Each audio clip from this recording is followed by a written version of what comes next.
Hi guys, James from Curators. Today I'm going to be taking you through one of Marvel's oldest characters, Namor the Sub-Mariner. In this video I'm going to be talking about his origins, his status as Marvel's first anti-hero and first mutant, his connection to the rest of the Marvel Universe through teams like the Avengers, the Defenders, the Fantastic Four and the Invaders, and most importantly I'm going to be answering that question of what is the difference between him and Aquaman? So, let's get to it.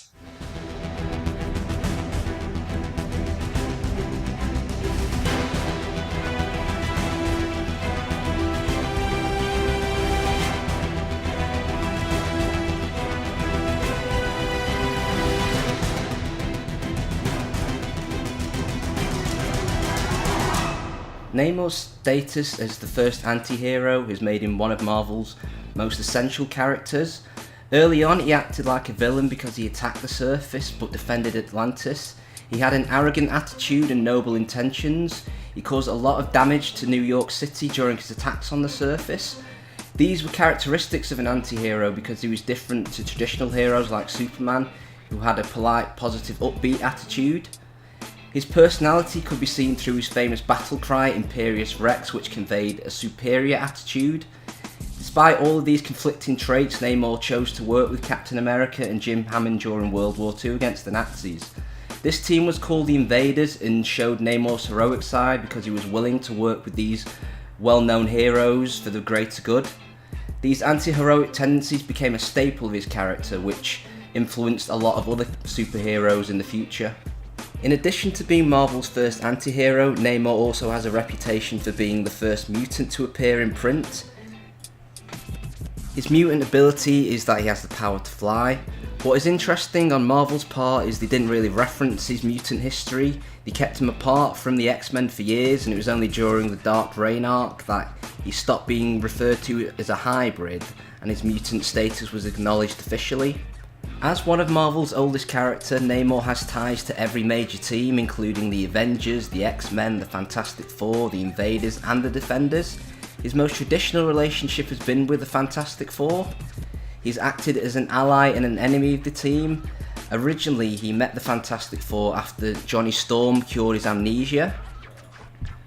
A defining part of his relationship with the team is his dynamic with the Invisible Woman. He's always been attracted to her and he's not stopped trying to seduce her.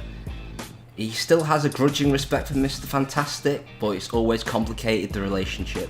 Namor's other important team dynamic is with the Invaders, which consists of Captain America, Jim Hammond and the Winter Soldier. Steve is the only human that Namor respects, and he is likened them to brothers. Namor's bond with Jim Hammond is also important because it plays on the classic fire-water opposites. Hammond is an android who feels out of place in the world, which is something Namor can relate to. This is part of their friendship and why Namor chose to fight alongside Jim. All of the team can be viewed as old soldiers who bonded over their wartime experiences. Now we're on to the best bit, because we're going to address the elephant, or should I say the fish in the room, by talking about the differences between Namor and Aquaman. Both characters have similar backgrounds. They were both human and Atlanteans. They both breathe underwater. They have superhuman strength. The first difference is Namor was created in 1939, while Aquaman appeared in 1941. Aquaman was considered a joke character for a long time, while Namor was taken more serious. Both characters have similar powers and both grow weaker the longer they are out of water. Aquaman's most famous trait is his ability to communicate with sea creatures. Namor can also talk to fish, but it isn't as prominent as Aquaman. The power that sets him apart is his ability to fly via the wings on his feet. During the Golden Age, Namor could use the abilities of the fish that he spoke to. He could produce electricity like an electric eel, and use the radar sense of a cavefish to detect Susan Richards while she was invisible. In modern stories, Namor lost these powers because of writing convenience. Now I want to talk about Namor's modern interpretation. These days he's been portrayed more as a villain than a hero. A recent example of this is in Jason Aaron's Avengers series, which sees Namor attacking the surface once again. The reasoning for this is because Atlanteans have been wiped out by the Roxxon Corporation. Namor takes exception and starts striking back. This leads him into contention with the Avengers, and he goes so far as to kill his former teammate and friend Stingray for not allying with him. Ultimately, Namor rebukes the Avengers and creates the team the Defenders of the Deep. In the current X-Men story, Namor is helping Jean Grey with X-Men Red. He's trying to make the world a safer place for mutants. I think both comics are a brilliant representation of Namor's attitude.